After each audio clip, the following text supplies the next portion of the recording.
Bueno, ya está Toti y el doctor Sapsay en la sala.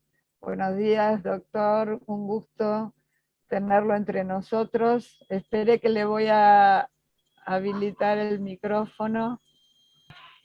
Tanto Toti, buen día, Toti. Buen día, ¿Qué tal? Tanto bien. Toti como usted son coanfitriones, así que libremente pueden activar y desactivar sus micrófonos. Ya me desactivé. ¿Qué tal, Susana? ¿Qué ¿Qué tal, tal? Alejandro? Un abrazo, Toti. ¿Qué Qué tal, alegría Daniel? de ¿Cómo estás? ¿Qué tal verte. todo? Gran placer de verte. Igualmente, De doctor. verte ¿Cómo le va? también, nos asustaste. Yo también, yo también. Me imagino. Pero bueno, vos sos duro, vos sos duro. Te necesitamos, Toti. Bueno, la idea es ser puntuales. Me presento nuevamente, mi nombre es Susana Lacabe, formo Son parte de 200 ya. este Instituto SER, Convocatoria. y estamos en la organización de este curso, pero eso, a ver, bueno. Yo voy a estar administrando la reunión, como dije antes, el chat luego va a estar cerrado, solo abierto a preguntas, que podrán dirigirlas tanto a Alejandro Agulacio como a Rosana Moral o a mí misma.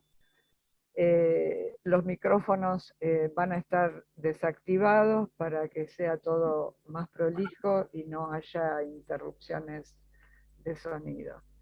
Así que bueno, si les parece, nos gusta ser puntuales, son ya las 10:37, vamos a dar comienzo a la reunión,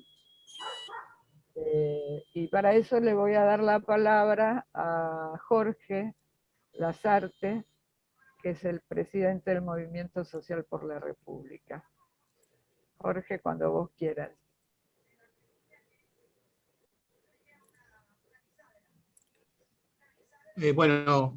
Hola, buenos días. En principio quiero agradecer a todos por la confianza que depositaron en nosotros y por compartir este lanzamiento del Instituto de Formación, Capacitación e Investigación Social, Ética y Republicana. En particular a Daniel Sapsay y a Toti Flores por poderlos tener entre nosotros y que nos vuelquen su conocimiento y su experiencia de vida. También quiero agradecer en especial a los compañeros Susana Lacabe, Alejandro Bulacio, José Manuel Balabián, para nosotros Lito, el chango Juan José Cárdenas, Teresa Román, Rosana Moral, Marta Degli Innocenti y a Jorgelina Cosgravar, que le han puesto la vida para poner en funcionamiento este instituto, que han hecho realidad lo que propone la Carta Orgánica del Movimiento Social por la República y que fuera uno de los mandatos del último congreso que hicimos hace algunos meses. Le han puesto mucho trabajo y hoy el instituto es una realidad. Este instituto, como lo pensamos, está abierto a todos los pensamientos y en particular a los ciudadanos que tengan la voluntad de involucrarse, teniendo como meta cambiar la realidad y alcanzar el país que soñamos. Quiero decirles que los objetivos fundantes que hemos propuesto son dos principalmente. Uno es brindar herramientas formativas que faciliten la transformación del país según los principios declarados de nuestro partido. Y el segundo es facilitar a través de la formación permanente la posibilidad del surgimiento de nuevos líderes, nuevos cuadros políticos que fortalezcan la renovación y la alternancia en los ámbitos políticos, educacionales y sociales. Estas metas tienen una razón. Hoy vemos el desinterés de amplios sectores de la sociedad en el accionar de la política y considerando que todos los políticos son iguales y por otro lado debemos sumar a esta apatía el desconocimiento de las cuestiones cívicas básicas para poder ser un ciudadano, especialmente en los que están más sometidos por las políticas clientelares. Aún siendo que este es un año electoral, pensamos que en estrategias a largo plazo para recuperar a millones de habitantes y ayudar en lo que podamos a transformarlos en ciudadanos libres. Tan importante como saber elegir correctamente quién nos gobernará. Estas son las razones que nos mueven y agradezco nuevamente su participación. Así que paso mi palabra a la animadora y que sigamos con esta presentación del Instituto SER. Muchas gracias, Jorge. Le voy a pasar la palabra a Lito, que él nos va a dar un panorama de lo que es este instituto y de lo que pretendemos con su formación. Bueno, gracias Jorge, gracias Susana. Bueno, aquí desde mi Chascomús amada, le damos la bienvenida a todos. Realmente estamos muy contentos con la cantidad de gente que se ha anotado. Yo hablo en representación del equipo, que ya ha sido nombrado por Jorge, nos nombró, y que realmente trabajamos muchísimo y con mucha pasión, con muchas ganas, para poder cumplir con este sueño hecho realidad del instituto.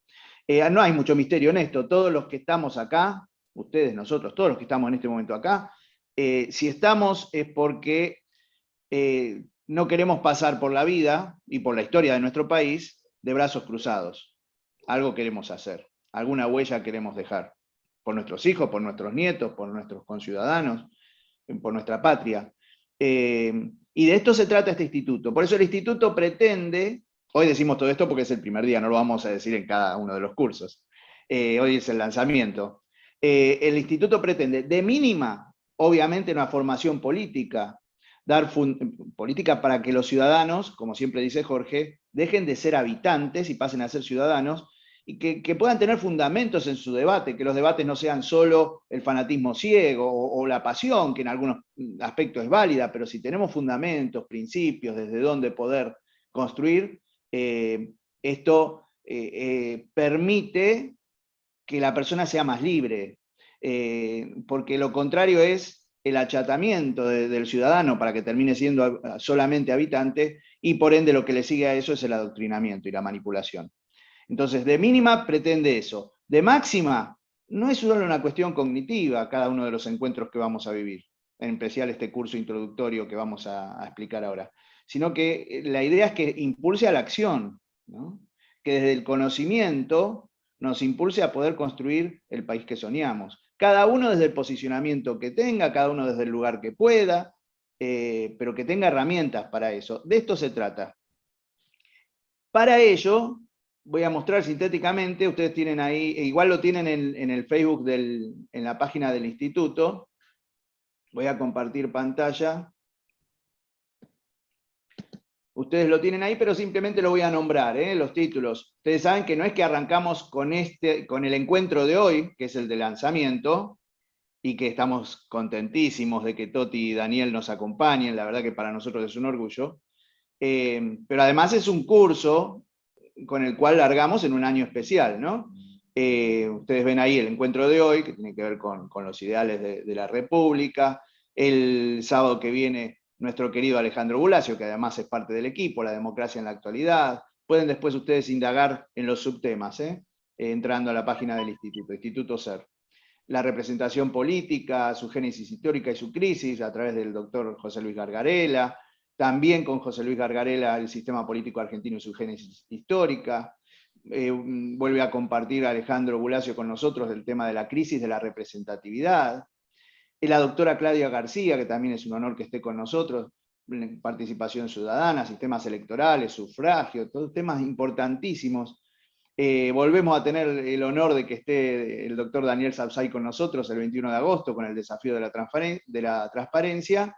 Y finalmente, este curso inicial de lanzamiento del instituto finaliza con el tema de la fiscalización, también con la doctora Claudia García.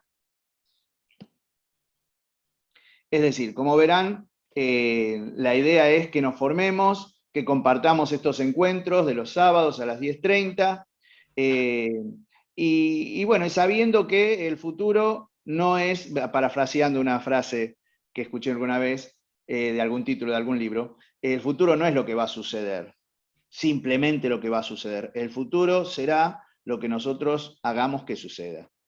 De esto se trata este instituto que con mucho amor compartimos a partir de hoy con nosotros, con ustedes. Bueno, ahí le paso nuevamente la palabra a Susana. Gracias, Susana. A verlo nuevamente.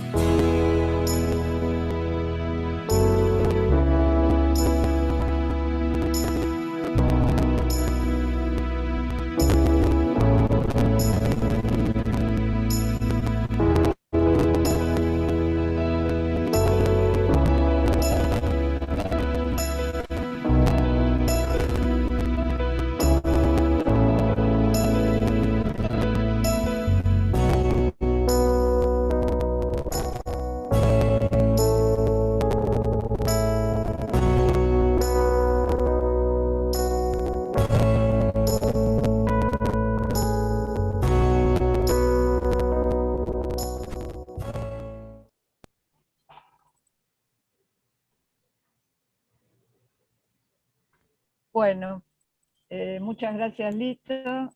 Disculpen el traspié al pasar el videíto. De nuevo la bienvenida a todos y ahora sí vamos a dar paso al inicio del curso, dándole la palabra a Toti y al doctor Sapsay.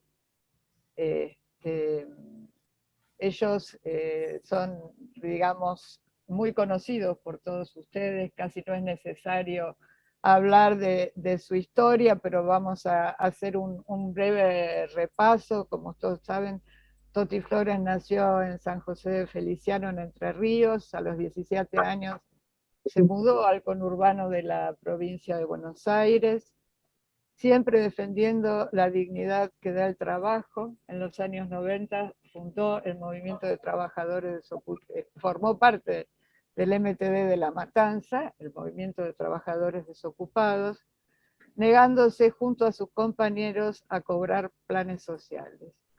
En 2001 funda la cooperativa La Juanita, que ya todos conocen, y es realmente un ejemplo de superación a través del trabajo y la educación. En 2007 a 2011 fue diputado nacional por la coalición cívica ARI. En 2015 candidato a vicepresidente junto a Elisa Carrió dentro del espacio Cambiemos, y en 2017 fue nuevamente electo diputado nacional y este año concluye su mandato. El doctor Sapsay, ya lo presento ahora, así después arrancamos, es abogado de la Universidad de Buenos Aires, posgrado en la Facultad de Derecho de la Universidad de París, profesor titular de Derecho Constitucional en la Facultad de Derecho de la UBA, director de la carrera especial de posgrado en Derecho Constitucional, presidente de la Asociación Argentina de Derecho Constitucional, AADC, vicepresidente del Instituto Iberoamericano de Derecho Constitucional. Así que se darán cuenta que es un honor para todos nosotros poder contar con ellos dos, y ya, Toti, todo tuyo. Bienvenido. Bueno, muchas gracias, Susana. Primero felicitarlo por este lanzamiento del instituto. Creo que es muy importante para quienes queremos construir en política tener espacios donde podamos conversar con personas como Daniel Sapsay, que nos vayan ilustrando sobre las cuestiones complejas que hoy tenemos que vivir para construir ciudadanía. Me parece que eso, y felicitar al equipo, sé que ha sido un esfuerzo enorme, armar todo esto y hoy dar comienzo a este proyecto que seguramente se va a mantener en el tiempo. Y para mí es un doble placer este lanzamiento del instituto, pero también compartir el panel con Daniel Saxay, a una persona que admiro no solamente su capacidad intelectual, su conocimiento de todo lo que tiene que ver con el derecho, la construcción de ciudadanía, sino que también admiro su valentía para decir las cosas que dice. Así que, doctor, para mí es un placer compartir con usted. Y me da un poco de cosas así, hablar de república, ciudadanía, sufragio y participación, como es el título de este seminario, con Daniel. Así que voy a ser lo más breve posible para poder escucharlo y poder aprender muchas de las cosas que seguramente acá se van a decir. El título me parece muy acertado porque unir todos estos conceptos es absolutamente necesario en este momento en la Argentina. La defensa de la República no es una cuestión solamente intelectual, sino que tiene que ver con la necesidad de poner el cuerpo, de participar, y en esas acciones que vamos haciendo muchas veces no tenemos conciencia de que estamos construyendo ciudadanía.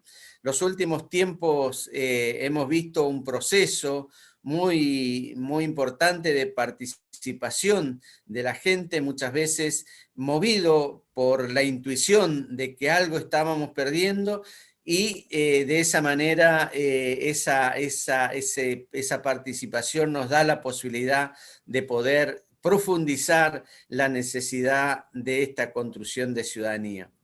Hablar de la República, las instituciones, la división de poder, en este momento creo que es vital. Hay un proceso de un gobierno que quiere terminar con esto que ha costado tanto construir, la defensa de la democracia, la posibilidad de la división de poderes, todo esto que no es una tarea fácil, porque siempre hay en cualquier lugar quienes quieren avasallar las instituciones. Pero hoy acá lo vemos en concreto, cuando con lo que la política que tiene hoy el kirchnerismo del vamos por todo del 2011, hoy es vamos por todo y cuando más rápido mejor, tiene el objetivo de terminar con esta forma, con este régimen democrático. Por abajo lo dicen, quisieran instaurar un régimen más parecido, ni siquiera al de Venezuela, sino más parecido al de Norcorea, donde la autocracia no está dada solamente por la participación de un dictador, sino que es el dictador más la continuidad de la familia. Es decir, ya los medios están hablando de esa continuidad, de Néstor, Cristina, Máxim, y todo lo que significa el avasallamiento de las instituciones democráticas. A esto muchas veces no alcanza con la participación de la política institucionalizada, es decir, el Congreso, los partidos políticos, las elecciones. Necesita de la participación popular para defenderla. Y creo que en Argentina es esta participación popular la que le ha dado el freno necesario a este objetivo que ha tenido el kirchnerismo, que ha tenido el gobierno. ¿Y cuál es el objetivo que hoy tiene el gobierno? Sin lugar a duda, es mantenerse en el poder para seguir sosteniendo lo que hasta aquí han hecho, pero además para poder lograr impunidad. Impunidad para los delitos que han cometido y que la justicia ha investigado, y fundamentalmente el rol del periodismo de investigación, que ha hecho que surgieran con claridad todos los hechos delictivos que han cometido defraudando al país, cometiendo delito de apropiación de fondos que lo ha llevado a enriquecerse. Y creo que esta búsqueda de impunidad es lo que lo moviliza para ser cada día más duro y cada vez estar más desesperado. Yo leía por ahí que impunidad no es falta de justicia solamente, sino es la ostentación de esa falta de justicia. Y esa ostentación se da, por ejemplo, en el caso Vudú, un vicepresidente que participa en la apropiación de la Casa de la Moneda y no solamente hace eso, sino que después hace votar por sus pares en el Congreso Nacional la nacionalización de la Casa de la Moneda, cuestión que hasta ahora no ha quedado absolutamente claro quién eran los dueños, o mejor dicho, formalmente no ha quedado claro, aunque todos sabemos quiénes eran los dueños y a quién habían que indemnizar por esa apropiación. Esto para mí es el concepto de impunidad, esta búsqueda de hacer sentir a aquellos que denuncian de que quien tiene el poder es capaz de todo. Yo tuve la oportunidad de tener una charla, una conferencia en un viaje que hice a Noruega en la Universidad de Belfos, y el traductor me hizo, cuando conté un poco la historia de Vudú, que era el vicepresidente, que estaba procesado en ese entonces porque había dado un domicilio trucho en un médano, que no le quería pasar lo que le correspondía a su ex esposa, y todas esas cosas me hicieron repetir 3 veces. Y el traductor me dice, no es que no hablas claro, lo que pasa que para la audiencia en esa universidad le parecía increíble lo que estaba pasando. Una persona que daba su dirección formal en un médano. Bueno, eso es la impunidad. Y yo creo que esa búsqueda de impunidad también lo lleva a hoy a el procesamiento que tiene Cristina Kirchner. Por lo tanto, creo que la lucha por la construcción de ciudadanía, la defensa de la República, necesita de la participación en las elecciones, pero también necesita la participación controlando los comicios. Es decir, esa participación que tiene la gente hoy es absolutamente necesaria para poder restablecer y volver a un país normal donde el régimen democrático siga funcionando, con sus debilidades y con sus cuestiones que tienen que ver de algo que está vivo, pero que no tenga la posibilidad que un grupo de fascinerosos se apropien de las instituciones y nos lleven a un gobierno autocrático que tiene como objetivo la continuidad en el tiempo. Por lo tanto, creo que es fundamental empezar a tener claridad sobre estos conceptos. Y hablando de esto, muchas veces lo que surge es, pero entonces no tenemos destino. Y yo creo que sí. Yo creo que hasta ahora no se llegó a ese gobierno que quiere Cristina por la participación ciudadana, que lo ha hecho como ha podido y que yo lo identifico con mucha fuerza como el emergente de este proceso allá por el 2008 con el conflicto agropecuario. La gente no solamente salió a acompañar, fundamentalmente la gente de las ciudades. Yo participé en innumerables cantidad de asambleas, de cortes de ruta, estuve semanas y semanas en Gualeguaychú, donde De Angeli hablaba por cadena nacional en ese corte maravilloso del 2008, de ese conflicto agropecuario, y la verdad que no era solamente el tema de no permitir la apropiación a través de las retenciones de la renta que producía el campo, sino que era el emergente de un proceso de defensa de la República. Muchas veces los periodistas me preguntaban, pero bueno, ustedes que acompañan desde las matanzas, por ejemplo, de barrios pobres, la matanza, a este conflicto y se van a beneficiar el campo. Nosotros decíamos no, porque no solamente desde el punto de vista económico, el desarrollo económico del país, si hay un sector del país que se desarrolla, tenemos que también acompañar, porque eso sin lugar a duda nos va a beneficiar a todos los argentinos. No hay que estar pensando solamente en la cuestión del sector. Pero lo otro es que esta movilización apuntaba fundamentalmente a desarrollar un proceso de los sectores medios de la sociedad de organizarse, y seguramente iban a ir por otras cuestiones. Y en el 2011 tuvimos las elecciones, lamentablemente no fue comprendido este proceso, no dio como emergente nuevos dirigentes que pudieran llevar al triunfo a la gente que estaba reclamando eso, y volvió a ganar Cristina. Y a los pocos meses se vio claramente cuando en el discurso en Rosario dice: vamos por todo.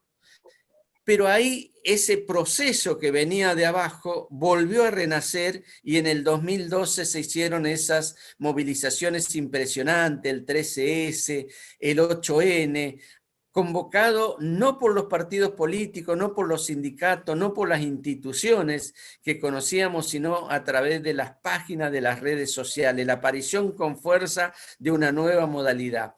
Y ese proceso hizo que se frenara la posibilidad de reelección, de reforma de la Constitución, que lo querían hacer y lo siguen queriendo hacer a la medida de este proyecto autocrático. Y bueno, las elecciones encumbraron a algunos dirigentes, como el caso de Sergio Massa, que había tomado como bandera eso, y que hoy indudablemente, hoy no hay ninguna duda que ha sido parte de un engaño, porque hoy eso que estaba en contra de la reelección de Cristina posibilitó, acompañándolo, que hoy esté gobernando prácticamente a través de Alberto Fernández.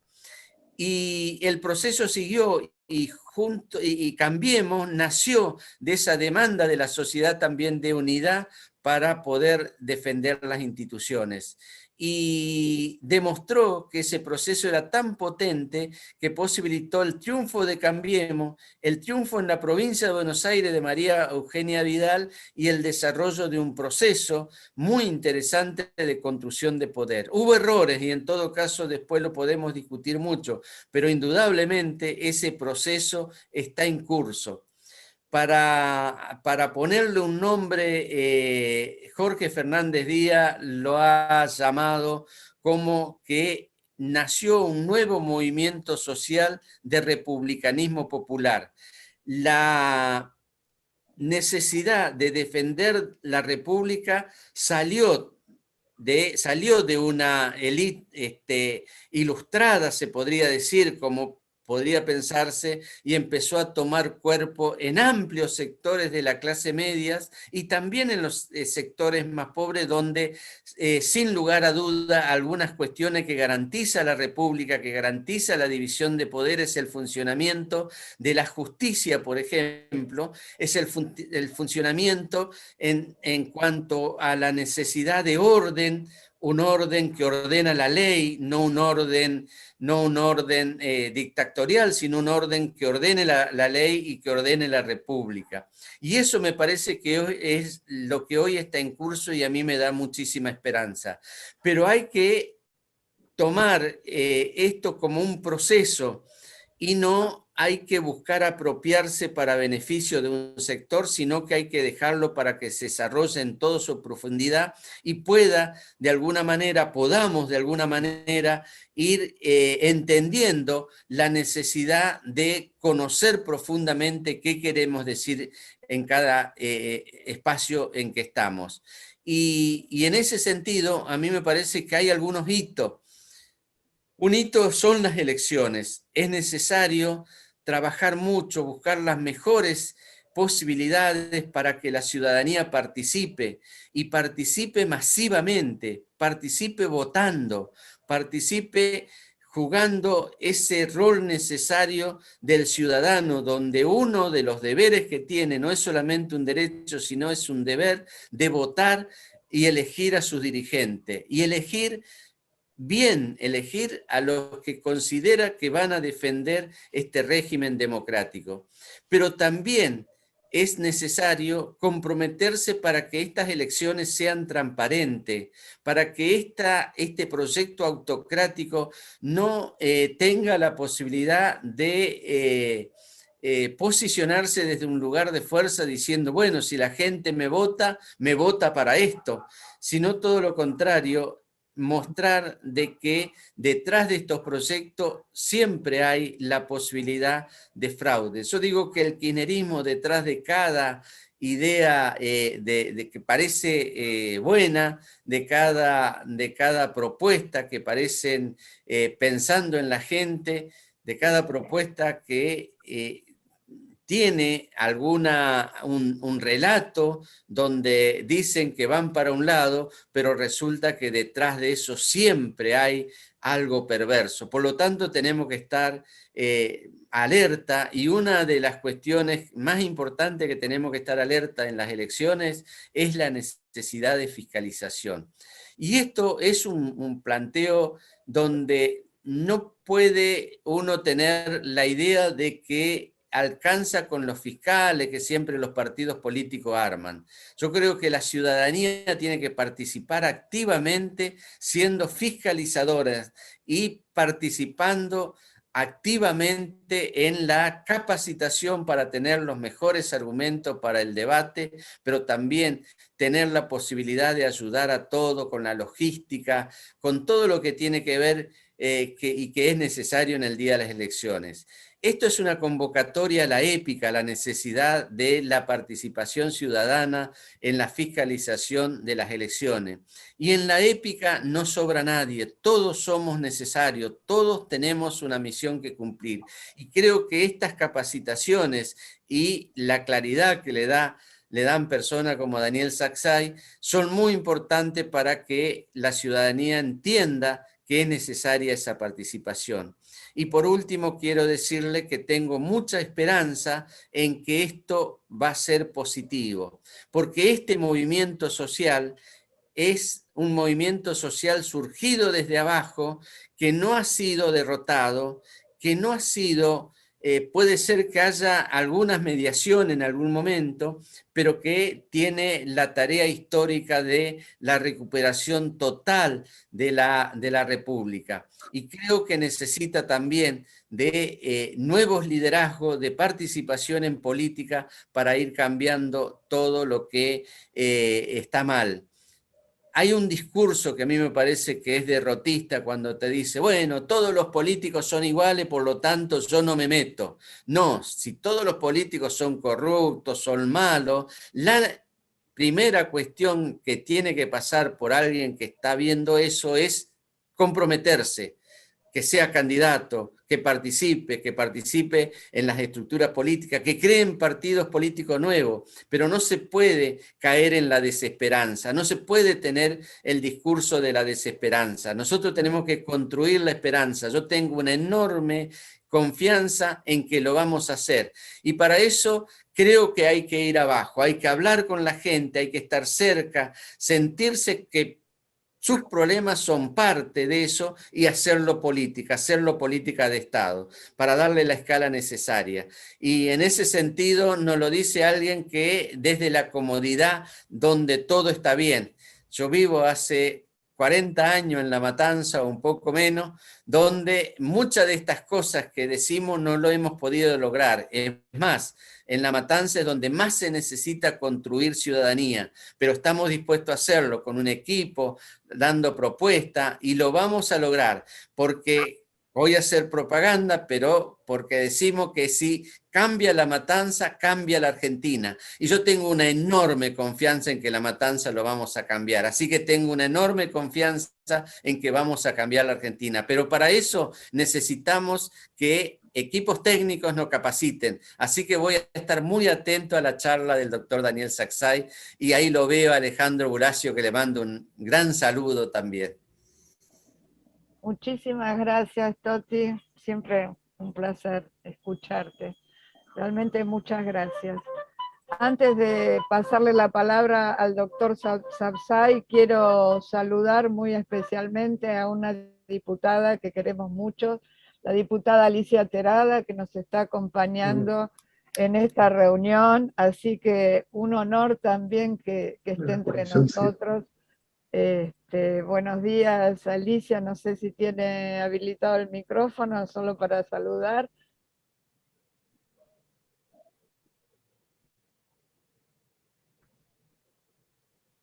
Bueno, mientras después la saludamos, ahora la saludamos así en general, y le damos la bienvenida. Realmente tenerla entre nosotros es un gran honor. Ahí tendría que tener el micrófono habilitado. A ver, Alicia, ahí si podés.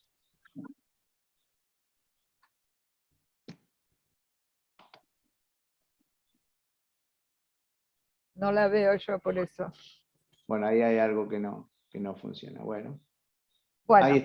Ahí está. Simplemente decir buenos días. Hola. Estar con Toti Flores y con el genial doctor Daniel Sapsay, de la que soy permanente admiradora. Muchísimas gracias. Gracias a vos, Alicia, un placer. Bueno, ahora sí pasamos al doctor Sapsay, y nada más, le damos la palabra y que nos deleite con su intervención. Muy buenos días, queridos amigos. Para mí realmente es algo muy que me honra profundamente dar la primera clase de este Instituto de Formación de Dirigencia Política del Movimiento Social por la República, a cuyo frente está el gran dirigente, gran personalidad de la democracia argentina, que es Toti Flores, y lo digo de todo corazón. Realmente me conmueve verte, Toti, me emociona que estés nuevamente con nosotros, nos asustaste mucho, no solo por lo que significa tu presencia, como los que te queremos como persona, sino por la importancia que tiene que haya una persona como vos, con tu coherencia, con tu serenidad, con tu fortaleza, con tu mentalidad absolutamente abierta y con la absoluta autenticidad de que vos vivís como sos y lo que vos pensás y lo que vos transmitís es el modo como vos vivís. La noción de servidor público que desgraciadamente en la Argentina se ha perdido. Así que lo digo con mucha emoción y te felicito por el equipo que se ha formado, Susana y Alejandro, cómo han estado detrás de cada detalle hasta el último momento. Y lo felicito a José, que es el presidente del Movimiento Social, ¿no es cierto?, que nos ha dado la bienvenida. Y por supuesto, lo que me conmovieron sus palabras, diputada Terrada, por quien también siento una enorme admiración. Usted también es una persona auténtica y una persona que está consagrada al servicio público, que es lo que hay que reconstruir como concepto liminar en la República, y lo digo para ya empezar con la temática para que me han convocado. Esta idea de la República, que afortunadamente ha vuelto en la discusión, no solo intelectual, es muy importante esa construcción de un movimiento republicano social, con muy buen criterio. Toti ubicó intelectualmente a un grande como es Jorge Fernández Díaz, a quien quiero y admiro, y yo agregaría a Santiago Kovadlov, agregaría a Marcelo Giuffré, agregaría a Juan José Sebrelli, a Jorge Sigal, y por supuesto que me olvido de unos cuantos, pero ellos creo que han trabajado muchísimo para poder ir canalizando desde lo ideológico lo que yo me permití denominar con cierta insolencia como sarampión cívico. Cuando empezó, poco después de la administración de los Fernández, surgió casi de manera coetánea una actitud de ese 41%, que creo que hoy somos muchos más, que decidió participar. Y se dieron esos 9 banderazos, que agregaría el de ayer, que es una combinación muy sui generis, de un reclamo que empieza con el campo, pero que se extiende a tantas cuestiones y que se da a lo largo de todo el territorio nacional. Yo quiero empezar con esto porque creo que es la gran novedad de la democracia argentina, el sarampión cívico. Me han citado varias veces, se ve que redondea muy bien. bienvenido ese sarampión cívico y tiene que crecer, y lo que ustedes hacen ayuda enormemente a su crecimiento. Como así también el crear un centro de formación de dirigentes. El financiamiento público de los partidos políticos tiene como una precondición, tanto en la ley de partidos, como también surge de la misma Constitución, la obligatoriedad de formar dirigentes. Lamentablemente no se cumple, porque una de las ideas base que está en los fundamentos de la creación de los partidos políticos y de su aceptación, que primero no se los aceptó, fue que se trataba de verdaderas escuelas de democracia. Cuando uno lo dice ahora, a muchos les mueve a risa. Pues ustedes, con este acto de fundación de este instituto, están poniendo las cosas en su lugar. No tengo duda que quieren dirigir a vuestro partido político, a vuestro movimiento, al mismo tiempo en un lugar donde se nuclee, donde se convoca la formación de dirigentes. Así que los aplaudo y desde ya cuentan con toda mi colaboración, con enorme placer, y me siento enormemente honrado. Pero yendo a la República, ¿cómo surge esta concepción de la República? Bueno, se va incubando a lo largo del siglo XVIII, es decir, con movimientos como el iluminismo, la ilustración. Fíjense, el iluminismo, ya la palabra, está indicando el salir de la oscuridad. En Francia implicó eso, el salir del antiguo régimen, de la monarquía absoluta, que era opaca, en donde las personas eran súbditos y no ciudadanos. Eso implicó lo que al mismo tiempo se llama y da como nacimiento al constitucionalismo. En el marco de esos movimientos de la ilustración, del enciclopedismo, y ahí se inserta el nacimiento del constitucionalismo. ¿Y cuáles son esos rasgos y elementos fundantes del constitucionalismo? Una cantidad de principios, de valores y de técnicas que van instrumentando lo que es hoy la República moderna. Es decir, un sistema en el cual a lo que se propende es a la limitación del poder. Ese es el primer rasgo en que se abocaron pensadores como Montesquieu, como Rousseau, como Locke, como Montaigne, de tantos otros, pero fundamentalmente ellos como Voltaire. Era construir un gobierno limitado, la limitación del poder como gran elemento. Entonces todo lo que se fuera construyendo a partir de ese objetivo tenía que necesariamente facilitar, contribuir, permitir que se concretara la construcción de un gobierno limitado. ¿Y cuál fue el primer paso? Algo clave: el traspaso de la titularidad de la soberanía del soberano monarca. Recordarán los grandes monarcas, tal vez el símbolo más claro de la monarquía absoluta fue Luis XIV, el Rey Sol, no por casualidad, se le llamaba el Rey Sol. Y bueno, en esa construcción el Rey Sol era el soberano, él tenía la titularidad de la soberanía, que como decía Baudin, era un poder inalienable, indisoluble, fuera del comercio, intransmisible e ilimitado. Y estaba en cabeza de quien gobernaba, el soberano monarca. Ahora, fíjense ustedes, la gran revolución implicó con la iluminación el traspasar del soberano monarca al soberano pueblo entendido como pueblo elector, el que elige a los gobernantes. Es decir, a partir de allí, el único elemento que justifica el traspaso del poder es el pronunciamiento de la soberanía del pueblo a través del sufragio. Otro elemento fundamental, el sufragio. Empieza la participación. La participación para elegir, que es el primer paso hacia una democracia participativa, es un largo tránsito. Pero fíjense ustedes cómo se va armando el rompecabezas, ¿no?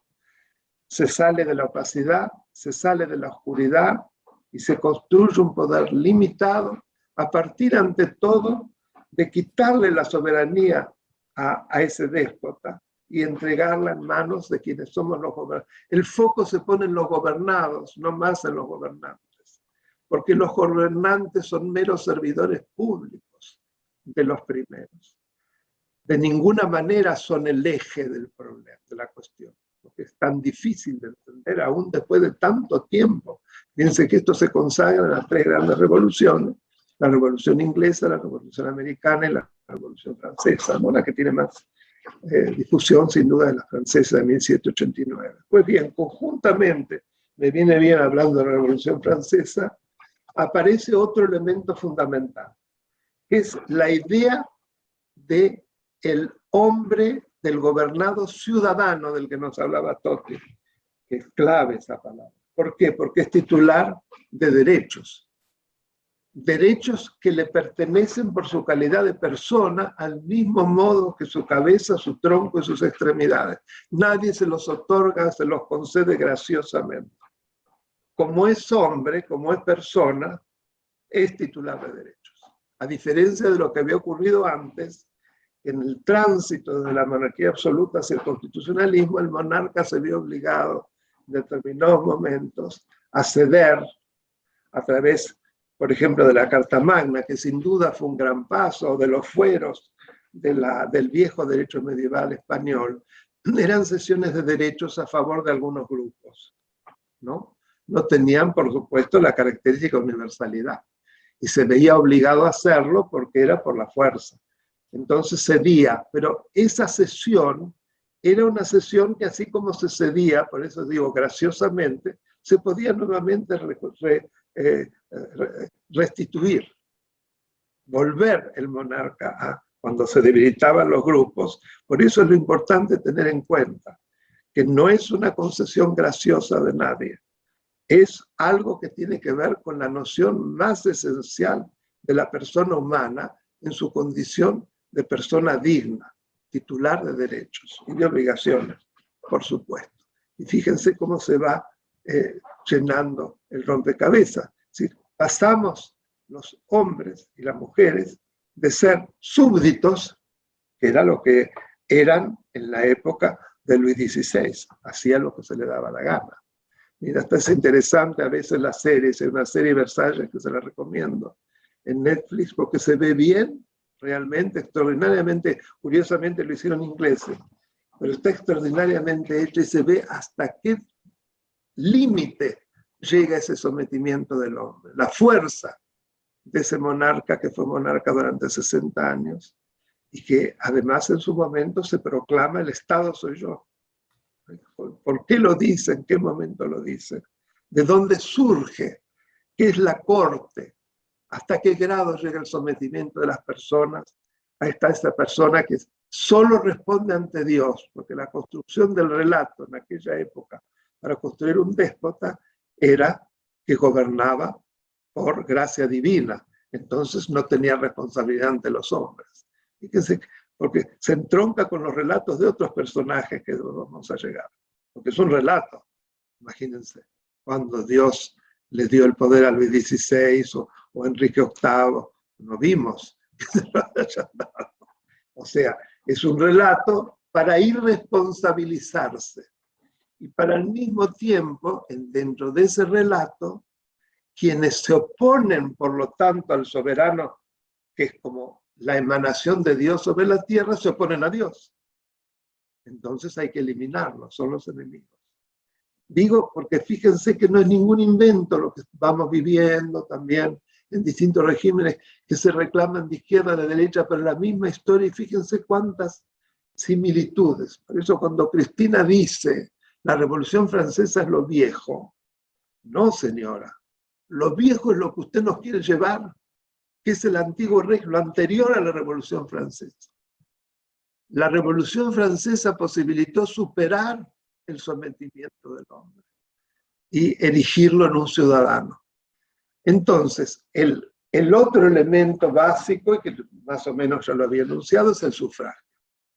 Cuando se habla, el pronunciamiento de la soberanía del pueblo se da a través del sufragio, que es el que elige, el soberano elige, y es el único que da la razón de ser de aquel que va a obtener el poder. Además de ello, la temporalidad en el ejercicio del poder. Ustedes recordarán que durante las monarquías absolutas, los monarcas gobernaban hasta tanto se extendían su vida. Es más, eran familias gobernantes, eran dinastías gobernantes, que también por derecho divino y en base a normas que establecían la primogenitura, el modo como se hacía la descendencia. Ahora, fíjense que lo que subyacía de ahí era la fuerza, que si no, ¿cómo se explica que hayan habido otras familias monárquicas que los desplazaban? ¿Era Dios? No, era la fuerza. A medida que se lograba la fuerza, se podía gobernar por siglos, como fue el caso de los Luises, ¿no es cierto?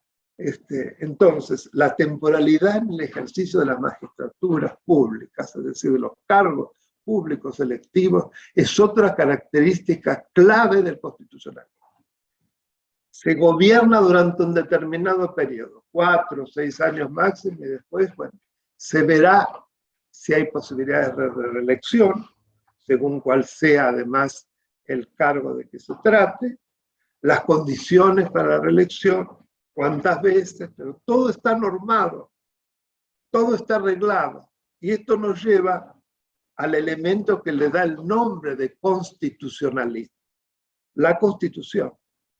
La Constitución que es, digamos, la norma suprema respecto de la cual todas las que luego se dicten en consecuencia deben absolutamente respetar y estar basadas en esa Constitución, porque si no salen del ámbito de cumplimiento y de lo que Hans Kelsen, tal vez el jurista más importante del siglo XX, llamó la pirámide. Todos los que hicimos derecho sabemos la pirámide de Kelsen. Yo lo voy a tratar de hacer como el dibujito en la mano, la pirámide para él, ¿no? La cima de la pirámide, la cúspide, está la Constitución. Después se van apilando distintos órdenes de prelación, por ejemplo, en nuestro caso, y si uno acude al artículo 31, encuentra la Constitución Nacional, los tratados, las leyes de la nación, y luego los distintos órdenes provinciales, las constituciones provinciales, las leyes provinciales, etcétera, etcétera. Luego de la reforma del 94, a esta cúspide se agregan los tratados de derechos humanos que tienen jerarquía constitucional, que están en el mismo nivel. Entonces, cuando alguna norma no respeta ese orden de prelación y se quiere subir de escalón, o lo máximo, está negando o se está oponiendo a un contenido de la Constitución, sale de la pirámide. Porque acá son como líneas, salen. Entonces, ¿qué ocurre? Y acá aparece otro elemento básico. Al ser inconstitucional debe existir un procedimiento que declare la inconstitucionalidad de la norma. El control de constitucionalidad de las normas. Que hay distintos mecanismos. Nosotros tenemos un mecanismo que ha sido tomado del derecho de los Estados Unidos a partir de la sentencia más famosa de la historia, que es Bradbury versus Madison, seguramente ustedes habrán oído, y cualquier abogado ha oído, que termina con una concepción anterior, y que era la siguiente. Se pensaba que una constitución era un instrumento tan perfecto que con que se cumpliesen las denominadas garantías constitucionales, es decir, los distintos elementos previstos para impedir que se saliese del edificio constitucional, era suficiente. Y que en ese sentido, y acá voy a otro elemento clave, que también con muy buen criterio Totti citó, el principio de separación de poderes. Es una de las claves de bóveda de la construcción de una república, que fue inventado por Montesquieu, al que Cristina tanto criticó, creo que lo honró, ¿no? Que era viejo, Montesquieu. Bueno, los viejos van a ver en qué se funda. Se funda en un principio que está expuesto en la gran obra del espíritu de las leyes. Tiene un capítulo expreso que se llama la separación de poderes. Además, Los recomiendo, se lo pueden leer porque se lee muy fácil. También está la teoría de los climas. Es un libro absolutamente actual. Pero bueno, no me quiero ir por las ramas. En el capítulo sobre la separación de poderes, él explica que a él la separación de poderes le interesa como técnica de control del poder. No exclusivamente como una distribución de funciones entre tres órganos, que es el primero que claramente va a exponer la tríada que rige hasta hoy. El legislativo, el judicial y el ejecutivo. No por casualidad dije ejecutivo último. Pues bien, cada uno de ellos tiene una órbita que le es propia. El legislativo, nada menos que es el que dicta las normas generales y abstractas, las leyes que van a regir entre una sociedad. El ejecutivo es el que administra y el que va a aplicar en los casos concretos las leyes para poder gobernar. Y el judicial es el que resuelve los conflictos, tanto los conflictos entre particulares como entre Estado y particulares, y también los que se generan en el interior del Estado. Pues bien, a cada uno, ahí viene la técnica de Montesquieu para limitar el poder, e instituir la función de control como la función más importante en el sistema republicano democrático. ¿Por qué? Porque a cada uno de los poderes, además de esa órbita propia, le da un plus que tiene que ver con facultades para controlar a los otros dos y así recíprocamente. Y vamos a ver algunos ejemplos para que se pueda entender más claro. Por ejemplo, el poder legislativo controla al poder ejecutivo cuando tiene que prestar acuerdo para designar a determinados funcionarios. Por ejemplo, al procurador general, ya que estamos. Por ejemplo, a los jueces. Por ejemplo, a los oficiales superiores. Por ejemplo, a los embajadores, y mis plenipotenciarios y embajadores. Pues bien, esta es una función clave del poder legislativo en el control del poder ejecutivo. Hay otras. La ley de presupuesto es otra fundamental. No por casualidad se llama la ley de leyes. El ejecutivo a su vez controla al poder legislativo toda vez que hace uso de las llamadas facultades colegislativas. Tiene iniciativa legislativa, puede presentar proyectos ante el Congreso que toman estado legislativo desde el momento que los introduce. Asimismo, es el que convoca sesiones extraordinarias, entre otras funciones. El legislativo controla al judicial cuando dicta nada menos que la ley de organización de la justicia. Y el poder judicial ejerce control, yo le diría que prácticamente siempre que dicta una sentencia. ¿Por qué? Porque cuando dicta una sentencia baja a la resolución de un caso, para lo cual elabora una norma individual para la resolución de ese caso. Baja lo que la Constitución y las leyes generales dicen. Por eso, no por casualidad, un gran pensador americano dice que la Constitución es lo que los jueces dicen que ella dice. Fíjense qué potestad enorme de control. Pues bien, a mí me gusta hacer una relación entre las tres revoluciones y tres de las grandes figuras de esas revoluciones, para que se entienda cómo juega esta idea de los controles, ¿no? Montesquieu dice entonces que es necesario por las fuerzas que el poder detenga al poder, por la fuerza de las cosas.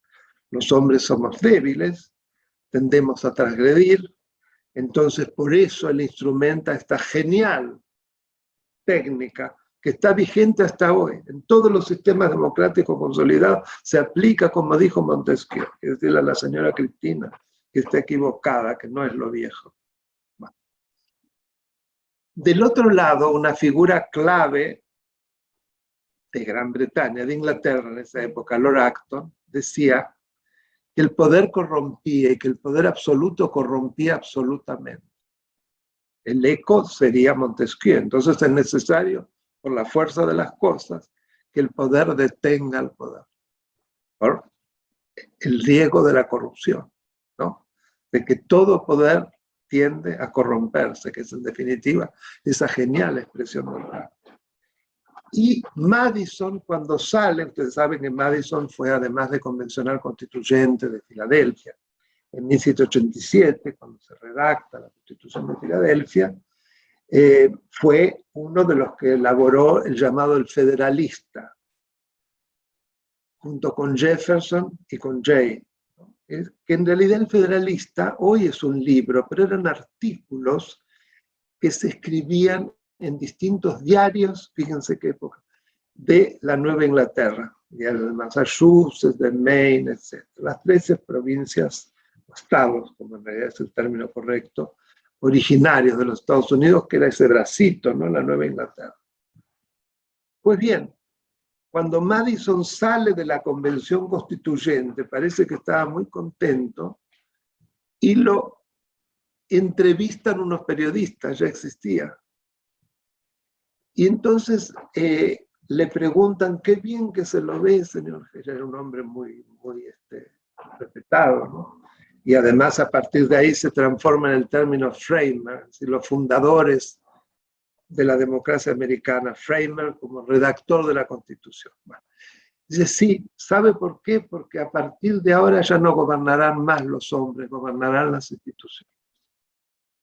Es decir, él confiaba absolutamente que la Constitución era un mecanismo de relojería, que si se cumplía con todo lo que ella decía, era imposible que pasara lo que decía Lord Acton, y además, al cumplirse todo eso, se estaba respetando lo que había inventado Montesquieu, ¿no? Esto que lo armé yo, este jueguito con 3 figuras, creo que es muy gráfico para entender un poco cuál es la clave para tener una república con un gobierno limitado y donde el poder detenga el poder, donde se eviten los excesos y donde ninguna persona se enamore del poder y se transforme en un déspota. Ahora bien, esto que se llaman garantías institucionales, en el mismo Estados Unidos, esa creencia tan pura, yo estoy convencido que era un gran idealista, Madison, además un gran jurista, fue pulverizada en pocos años en 1803, cuando la Corte de Estados Unidos, que tenía muy pocos años, dicta el célebre fallo cuyo voto preliminar fue del famoso juez Marshall, que enfrentaba a Marbury versus Madison. No les voy a contar todo el caso porque es muy largo, pero que ¿en qué termina? Termina en la doctrina del control de constitucionalidad. Es decir, surgen las garantías individuales. Ya no había que confiar solo en las institucionales, había que ir empoderando a las personas para que cuando se produjera una transgresión a la Constitución, hubiese un mecanismo apto para poder sacar del medio esa norma que viola o ese acto de gobierno que viola la Constitución. Por eso el control de constitucionalidad de las leyes y de los actos de gobierno. Yendo a otro de los oradores que van a tener en el curso, a quien quiero y conozco desde muy chico, que es Roberto Gargarella. Es el único error que cometieron, no se llama José Luis. Perdón, pero perdón, se llama... doctor, es el hermano.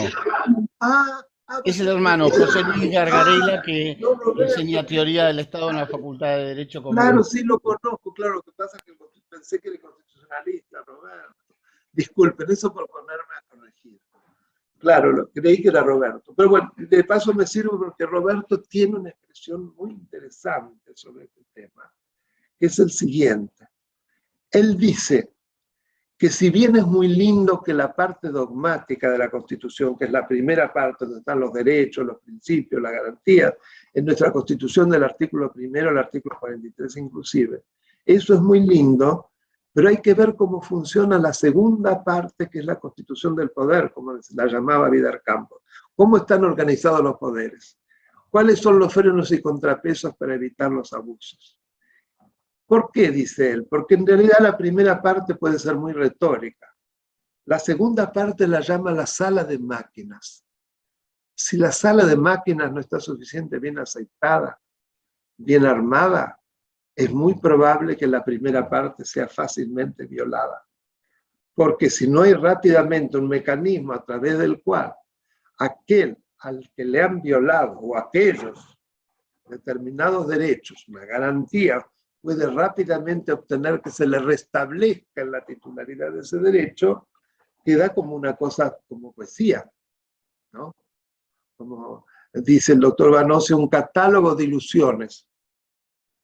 Y además, cuando pasa eso, se produce un enorme riesgo de que la gente se sienta desilusionada, que empiece a no darle valor, que si igual no se cumple. A mí me pasa permanentemente como profesor de Derecho Constitucional, cuando me preguntan, y doctor, ¿cómo hace usted? Porque de lo que usted enseña a lo que pasa en la realidad, la verdad que es terrible la distancia.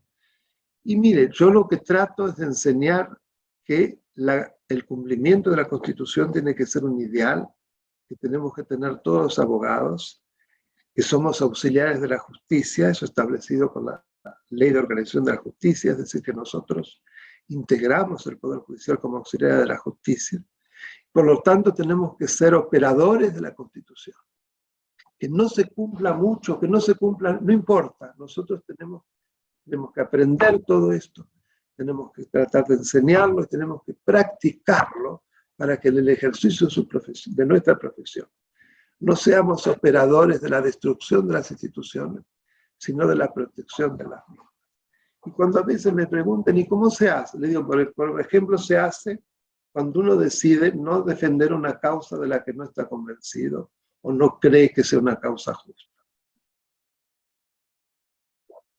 Digo, porque no es cierto que toda persona tiene derecho a ser defendida, porque hay defensores públicos para eso. Cuando algunos abogados muy conocidos, muy mediáticos, que defienden a las peores lacras, dicen eso, le digo, ¿y usted entonces cuando le pide a una persona de la calle que la tiene que defender, se queda callado? Entonces no, lo que pasa es que es una cuestión de dinero.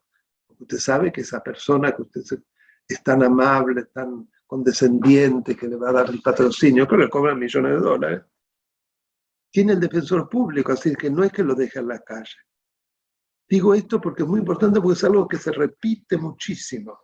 Es decir, el abogado tiene que ser un ejemplo ético.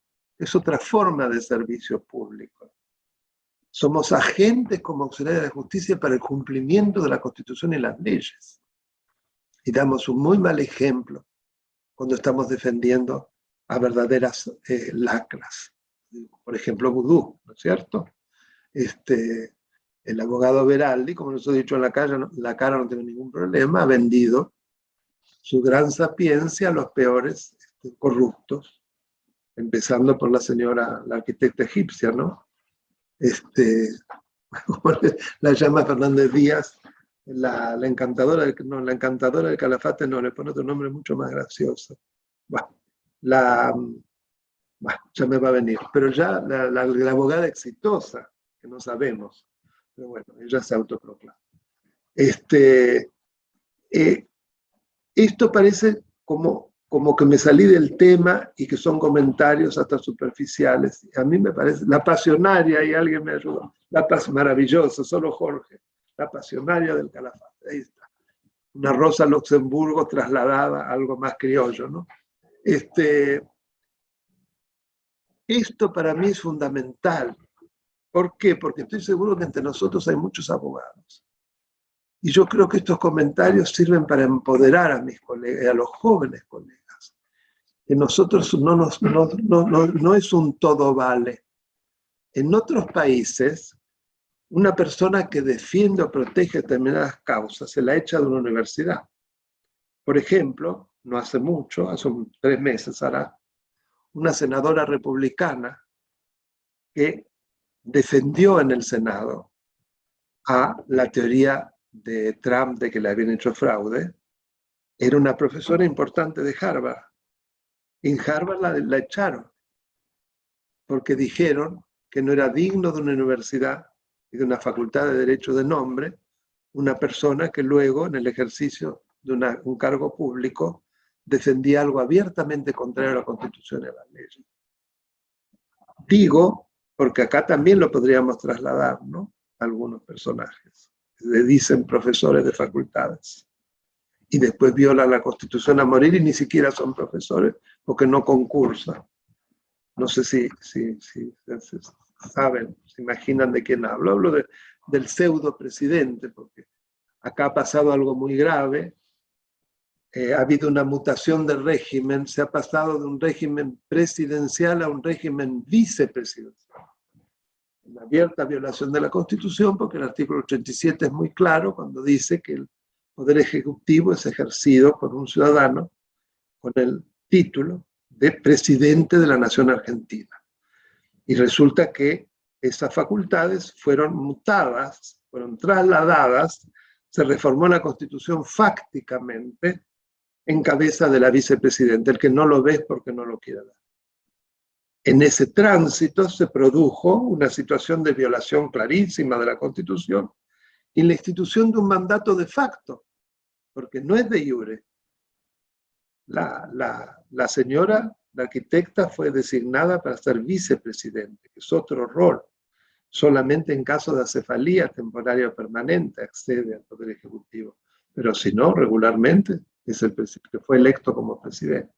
Digo porque todo tiene que ver con todo, como también es una frase de ella, y es como la parte práctica de lo que yo venía precisamente exponiendo. Oyendo la participación, es muy importante tener en cuenta que la participación y el control han sido en la evolución del constitucionalismo los dos elementos que fueron engrosando los contenidos del Estado de Derecho. Acá es importante tener en cuenta la noción de Estado de Derecho. Estado de Derecho quiere decir que se antepone el derecho a la autoridad.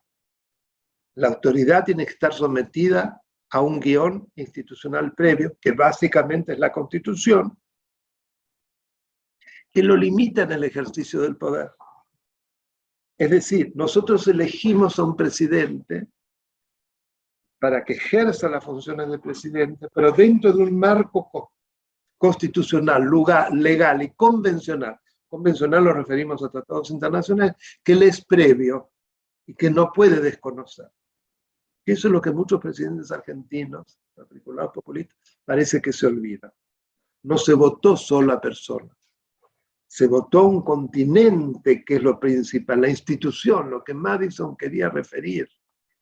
Es decir, si se cumple con lo que la Constitución dice, que lo que ha creado son instituciones, por ejemplo, un poder ejecutivo, que la Constitución establece quién puede ejercerlo, con qué requisitos, por cuánto tiempo, cómo puede ser removido, cómo se relaciona con los demás poderes, etcétera, etcétera. Eso es una institución. Entonces, la persona es un mero huésped de la institución, que además dura por un tiempo corto, que es el tiempo que se le dio como periodo para el ejercicio de la función. No sé si se entiende. Entonces, nosotros votamos personas para que sean huéspedes de instituciones, entonces se tiene que comportar respetando la institución. Para saber qué es la institución, tienen que leer bien a fondo la Constitución, que por otro lado, no por casualidad, juran cumplir y hacer cumplir, que se olvida. Son los grandes agentes, los electos, del cumplimiento de la Constitución, porque ya la jura es eso, cumplir y hacer cumplir. Y en esa evolución nosotros tenemos que se agregan nuevas categorías de derechos, los de la primera etapa, que es lo que llamamos constitucionalismo histórico, el constitucionalismo clásico, del siglo, fin del siglo XVIII, principio del XIX, que tienen los derechos individuales, los que tienen que ver con lo que la persona es, empezando por su vida, su capacidad de profesar una religión, la posibilidad de expresar libremente sus ideas, de ejercer una industria lícita, el artículo 14 de nuestra Constitución. Luego a eso se suma el 14 bis, es decir, los derechos sociales, aquellos que tienen que ver ya no solo con la igualdad ante la ley, sino con la igualdad de oportunidades. Es decir, lo que la persona hace fundamentalmente en la órbita laboral de su vida. Y por eso aparecen nuevas ramas del derecho, el derecho laboral, el derecho previsional, que lo que trata es de dar un mínimo bienestar desde la tumba a la cuna, en materia fundamentalmente de lo que lo que tiene que ver con vivienda, lo que tiene que ver con salud, lo que tiene que ver con educación. Hay un mínimo, un umbral que el Estado debe proveer, porque si no, no estamos hablando de una libertad hipócrita.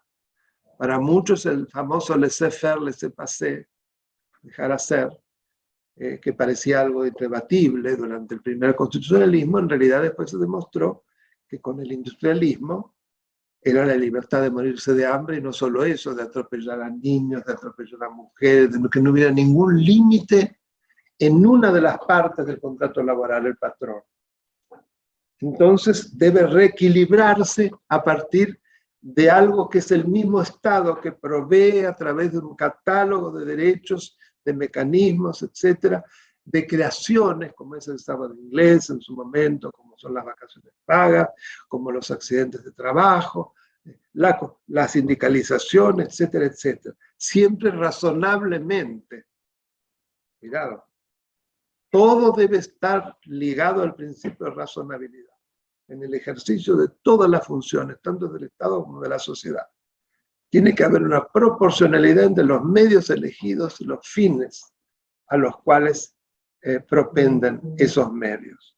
Cuando se da una desproporción, nos salimos totalmente de quicio, que lamentablemente ocurre, por ejemplo, la mayor parte del sindicalismo argentino, que no se entiende muy bien por qué se transforman en empresarios y son multimillonarios. Yo no estoy protegiendo eso de ninguna manera.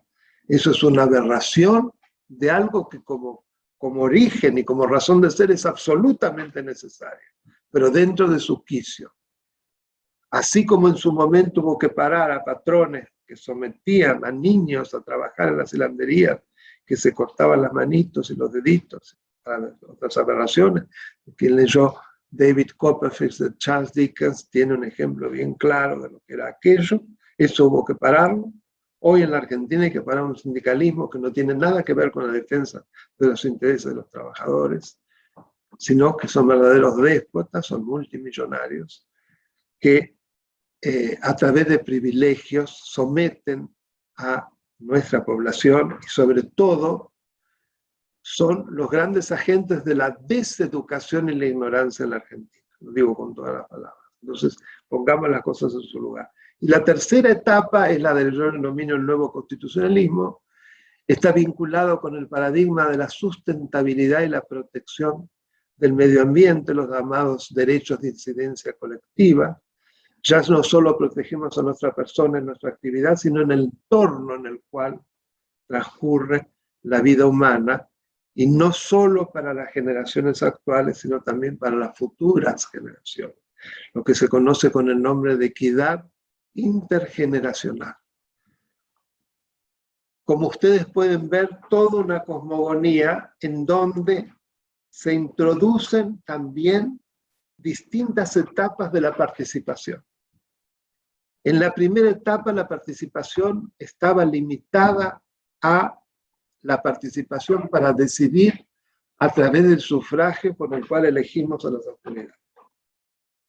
En una segunda etapa que tiene que ver con el constitucionalismo social, aparecen las denominadas formas de democracia semidirecta, es decir, aquellas en las cuales se vota para decidir, referéndum, plebiscitos, consultas populares, vinculantes y no vinculantes, etc. Y en una tercera etapa que tiene muchísimo que ver con el medio ambiente, por eso yo había preparado y mandado un PowerPoint que era la participación en cuestiones ambientales, porque pensé que ese era el tema fundamental, después me di cuenta que no, pero ¿por qué era la participación en lo ambiental? Porque si se quiere es la culminación de la participación, es decir, los espacios de participación en los procesos de toma de decisión. No necesariamente con fuerza vinculante, pero sí que orientan antes de la decisión y que deben obligatoriamente ser convocadas, y luego de la decisión controlan a través de la participación, el modo como el gobernante va a cumplir, va a plasmar las decisiones. En ese marco tenemos a las audiencias públicas, el presupuesto participativo, un derecho básico que es un instrumento necesario e indispensable para la participación, que es el derecho de libre acceso a la información, porque esto nos remite a mayo, el pueblo quiere saber de qué se trata. Si no sabemos, la participación nuestra va a ser inconducente. Entonces hay que dar ese libre acceso a la información pública como insumo básico para poder participar con conocimiento de causa. Y además la ley general del ambiente, la ley 25.675, institucionaliza estas herramientas. Si bien es el ámbito ambiental, como es tan amplio lo ambiental y la sustentabilidad, en realidad se corre para todo. Y ha sido la base para todo. Es decir, por empezar, exige en dos procedimientos básicos, que son el ordenamiento ambiental del territorio. Fíjense, la clave para ordenar y planificar el territorio es la cuestión ambiental. Y allí debe necesariamente, en ese proceso, llevarse a cabo herramientas de participación como la consulta o la audiencia pública. Lo mismo en el llamado procedimiento de evaluación del impacto ambiental, que es tan clave para llevar a cabo toda aquella obra, emprendimiento, que es susceptible de producir o de provocar algún daño al ambiente, y en particular a la sustentabilidad del desarrollo, ¿no? Que además es una noción muy amplia, muy inclusiva, porque une los elementos económicos, social y ambiental, ¿sí? Para que una decisión relacionada con la actividad productiva que transforme recursos sea válida, debe conjugarse la satisfacción de ese trípode, lo ambiental, lo social y lo económico, comercial, la finalidad de lucro. Que nuestra Constitución, en el artículo 43 y en el artículo 41, lo expresa muy bien en el artículo 41 cuando dice que se instituye un derecho a un ambiente sano y apropiado para que las actividades productivas satisfagan las necesidades de las generaciones presentes sin comprometer las de las generaciones futuras. Y además tenemos el derecho de contribuir en la protección del ambiente. Es decir, es como un derecho de ver, es una nueva concepción. Pero bueno, a grandes rasgos espero haber cumplido con la explicación de los grandes contenidos de la República, de asimismo qué tiene que ver la participación en la construcción de este movimiento, como ustedes pueden ver, que no se para, evoluciona, y que entre esos elementos la participación es una clave para esa evolución y para generar cada vez más el protagonismo del gobernado, que debe transformarse en un ciudadano, volviendo a Totti, claro que sí. Si no somos ciudadanos, no podemos ser habitantes de una república democrática. Muchas gracias.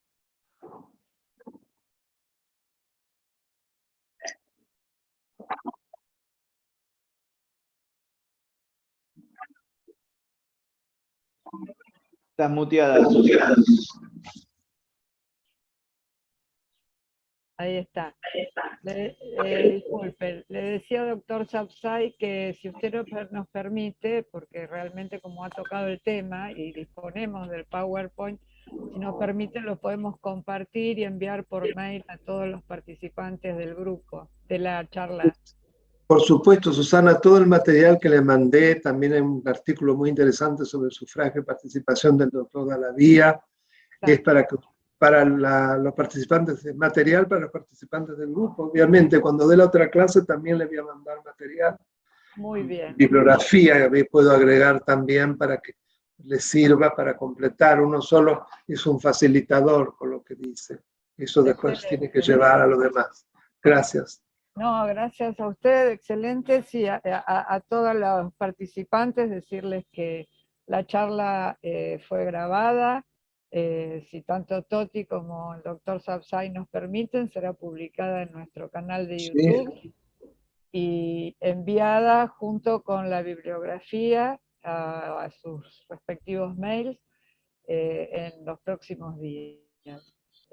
No solamente los autorizo, sino que les pido que me la manden, porque saben que yo tengo un canal de YouTube, Daniel Alberto Sapsay, y ya otra conferencia que di con ustedes, no sé si vieron que en el canal es una de las que tuvo mayor cantidad de reproducciones, de likes, tuvo una difusión brutal, como miles, así que va a ser un placer también subirla a mi canal, si ustedes están de acuerdo. Sí. Su nombre nos ha ayudado en la gran convocatoria que tuvimos. Les cuento que en la inscripción se inscribieron 660 personas, aunque bueno, muchos después tienen dificultades para ingresar, y teníamos entre los inscriptos 22 provincias representadas. Así que fue muy amplia la convocatoria y creo que, bueno, gracias a las dos personalidades que nos acompañan.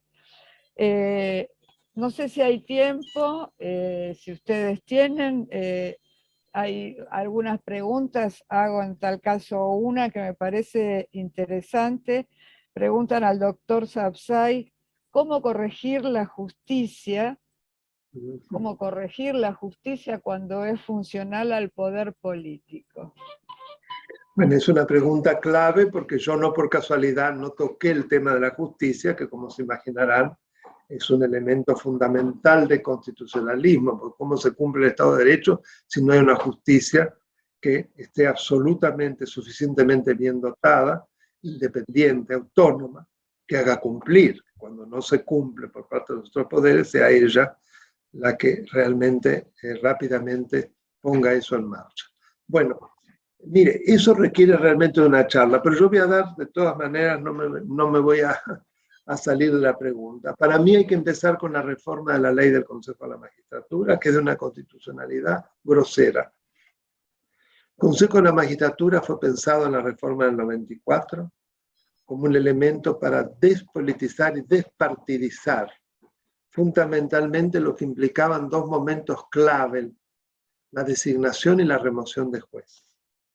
Entonces, había que instituir antes de la designación a un organismo técnicamente y académicamente autónomo e independiente para que fuera el que confeccionara una terna para que cada vez que se produjera una vacante en el Poder Judicial Federal, se le elevara al presidente de la Nación para que sacara de ese pequeño universo. Y previo a ello, la celebración de concursos, además hay una audiencia, en fin, un proceso para seleccionar la terna. Pues bien, ¿cuál es el problema? El problema es que ya en el mismo artículo 114, que es el del Consejo de la Magistratura, a diferencia de todos los consejos de la magistratura del mundo, hay 4 categorías de representantes. En primer lugar, los representantes de los poderes elegidos por el sufragio universal, los representantes de los jueces, de los abogados y del sector científico-técnico. Y la Constitución dice que tiene que haber un equilibrio entre todos ellos. Pues bien, el equilibrio ya fue relativo en una primera ley que se sancionó bastante después de lo que decía una cláusula transitoria de la reforma, no importa. ¿Por qué digo? Porque el sector político ya tenía más del 40% de los representantes. Pero en 2006, con la arquitecta egipcia como presidenta de la Comisión de Asuntos Constitucionales del Senado y instancias de ella, se modificó la ley que regula el Consejo de la Magistratura y en esa ley se achicó de 20 a 13, que fue lo que vendieron para mayor economía, porque era un paquidermo, bla, bla, bla. Pero lo único que no se achicó fueron los representantes del sector político. Entonces, sobre 13, 7 son del sector político. Entonces, ¿qué ocurre? como para las dos funciones básicas del Consejo, la elevación de la terna y la remoción de un juez federal, hace falta en el primer caso los 2/3 de los miembros del Consejo y en el segundo caso los 2/3 para acusar ante la Comisión de Disciplina y crear un jurado de enjuiciamiento. ¿Qué ocurre? Si ustedes ven un poco de matemática, hace falta por lo menos uno de los 5 que son del oficialismo para que sea factible tanto la elevación de la terna como la remoción de un magistrado. No sé si se entiende. Es decir, queda absolutamente capturado por la política. Peor que antes, porque antes se veía, ahora no, es mucho más subrepticio. Entonces, con la magistratura la gente no sabe muy bien lo que pasa. Y ya hemos visto las cosas que son capaces de hacer. Entonces, y esto hay que decirlo con todas las letras, cuando se sancionó esa norma, se interpuso una acción declarativa de inconstitucionalidad que logró, luego de varios pasos, un fallo por unanimidad de la Cámara Contencioso Federal que la declaró inconstitucional. Llegó por queja a la Corte Suprema, hace más de 5 años que la Corte Suprema la tiene planchada. Si se declarara la inconstitucionalidad, estaríamos en otro mundo. La mayoría de las graves transgresiones al sistema constitucional en defensa de la justicia que ha puesto en marcha esta administración desde que asumió el gobierno, llama un plan de impunidad, no hubieran podido llevarse a cabo. Así que solo adelanto eso, es para una clase entera realmente el tema de la justicia.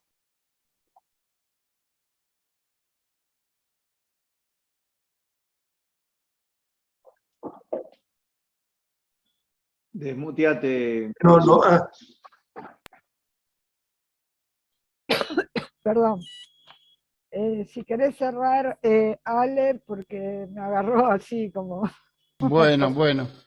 Toti, no sé si querés hacer alguna acotación, alguna pregunta al doctor Sapsay.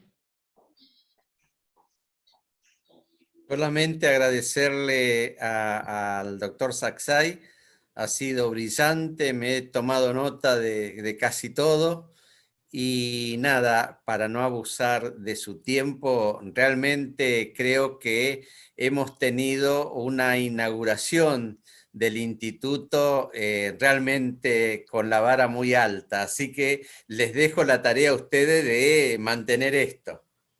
Y gracias, Bueno, doctor. Muchas gracias, Toti. Gracias, Toti. Gracias, te le tenés que decir Daniel siempre y tutearme, hace tiempo que te lo pido, por favor. Ya voy a decirle. ¿Ya? Bueno. Bueno, y la vara alta es justamente el desafío, digamos, ¿no es cierto? La clase que viene quizás no sea tan expositiva, sea más participativa, con el chat abierto, etcétera. Pero hoy, bueno, era otro tipo de charla, digamos, más política, si ustedes quieran, pero nos vamos a meter en lo que es la formación bien a fondo, como fue recién, de los temas centrales, de la Constitución, de la democracia, y, o sea, hay un objetivo que es clave, que es que lleguemos al día de acá 2 meses con todas las herramientas que necesita un ciudadano para ser fiscal, ser presidente de mesas, participar en política, o sea, que no sea después un simple fiscal o una persona que vota, que no tiene todo ese bagaje de conocimiento que hace, que le da muchas más herramientas en las discusiones, en el diálogo, en la misma fiscalización. No puedo negar que uno de los objetivos es que estemos muy preparados en el tema fiscalización, pero preparados desde los conceptos primeros, no simplemente estar ahí peleando sin saber bien qué es lo que estamos peleando, digamos, ¿no? Así que bueno, los invitamos a la próxima charla el próximo martes.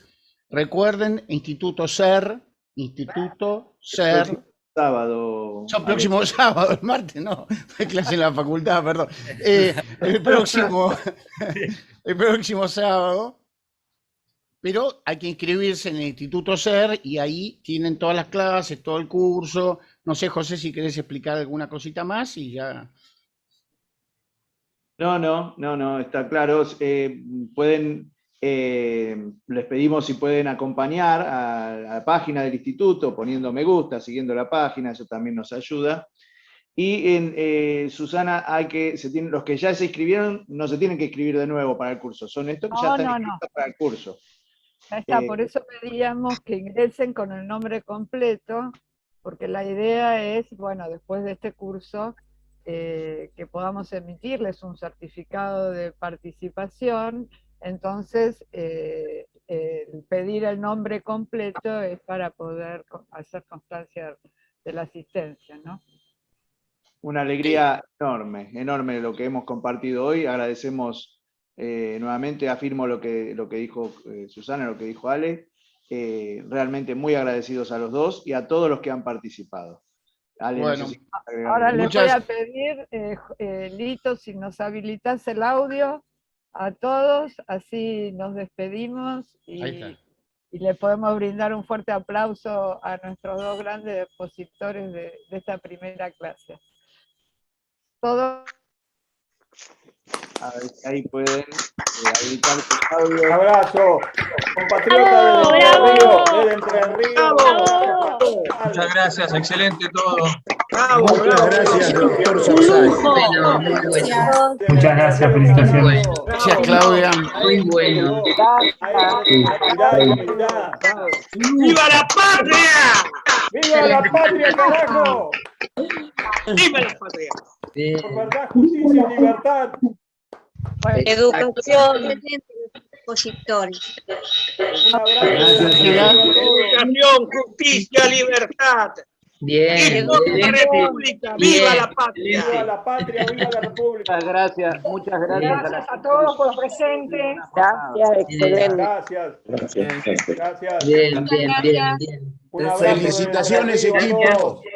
Son unos Muchas genios. gracias, doctor Sapsay, muchas gracias, doctores, gracias a todos. Toti. Un abrazo a Toti, compatriota entrerriano. Toti, fuerza. Hasta el sábado a todos. Gracias. La matanza ganamos Sábado, todos. muchas gracias. Vamos Toti todavía. Vamos Toti.